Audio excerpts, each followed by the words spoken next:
Hello, my third grade mathematicians. Welcome to our lesson today. So you should have just kind of watched a brief introduction to what does it mean to say a fraction greater than 1. We're going to take some notes in our notebook about fractions greater than 1. How do we read them? How do we write them? And then we will do some additional practice before it's your turn. So I have my math notebook. I actually turned to the last page we took notes on, which was fractions on a number line.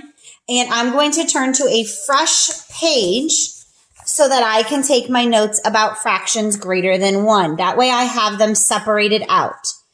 At the top, I'm going to label my notes here as fractions greater than 1. And I'm putting 1 as the whole number 1. So what I'm talking about when I'm talking about fractions greater than 1, I'm talking about more than 1 whole. Okay, more than 1 whole. So if you order a pizza, your family orders a whole pizza.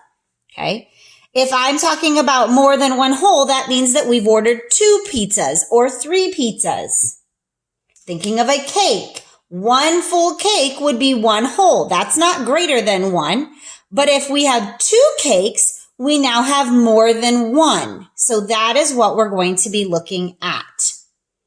The first thing we need to look at when we do this is how many wholes that we have. So we're actually going to draw 2 rectangles here that are about the same size.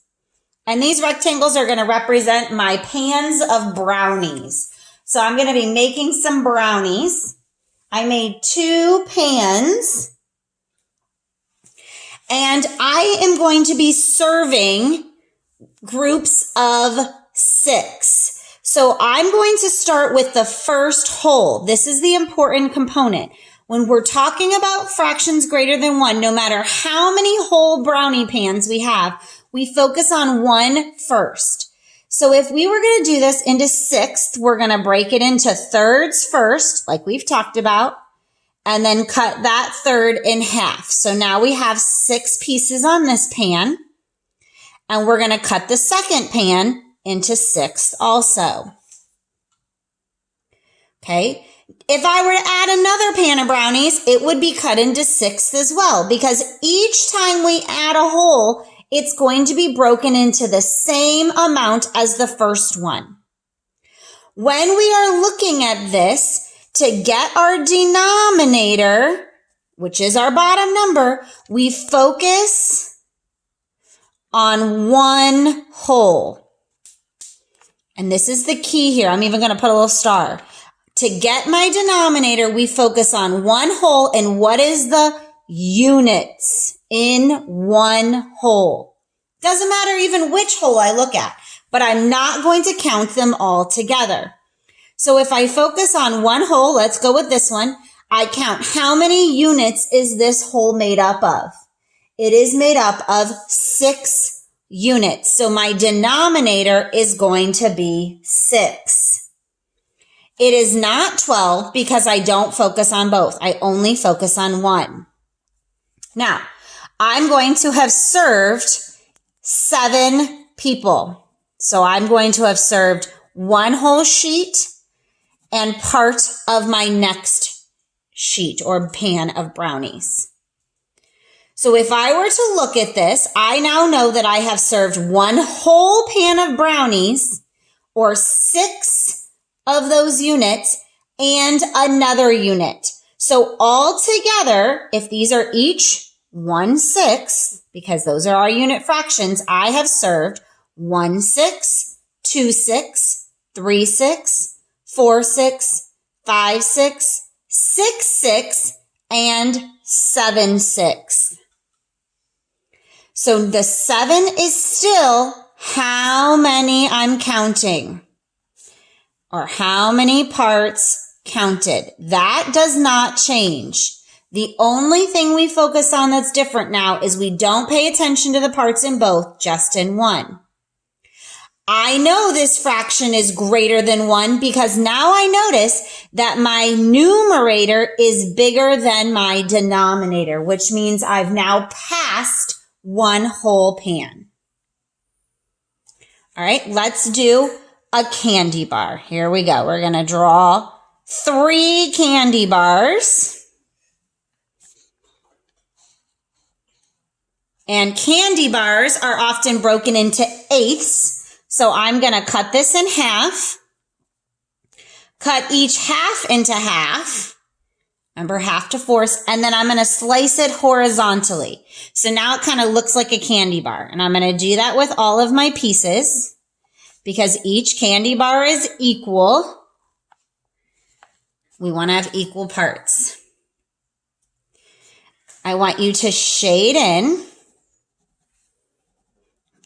the first candy bar parts. I want you to shade in the second candy bar's parts and 2 of the third candy bar's parts. Now, if you need to pause for a second to do that, go ahead. What our question is asking is how much did we eat? And what we ate is going to be our shaded part. So we're going to count how much of our candy bars did we eat in fraction form.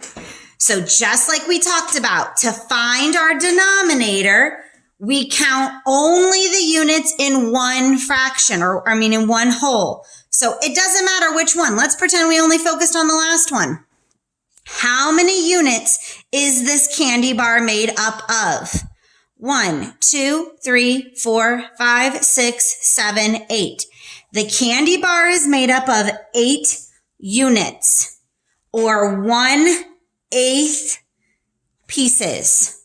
So our unit fractions are 8.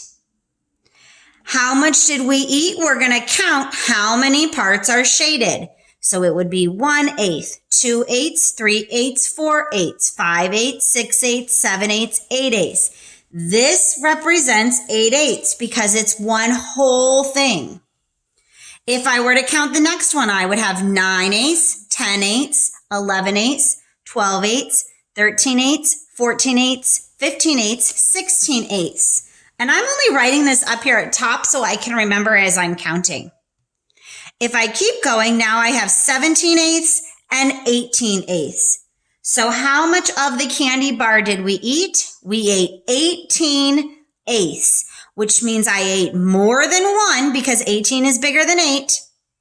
So I ate 18 pieces and each candy bar was broken into 8 units. All right, we're going to use these notes today as we practice together. So make sure you keep these out as you go to your next assignment.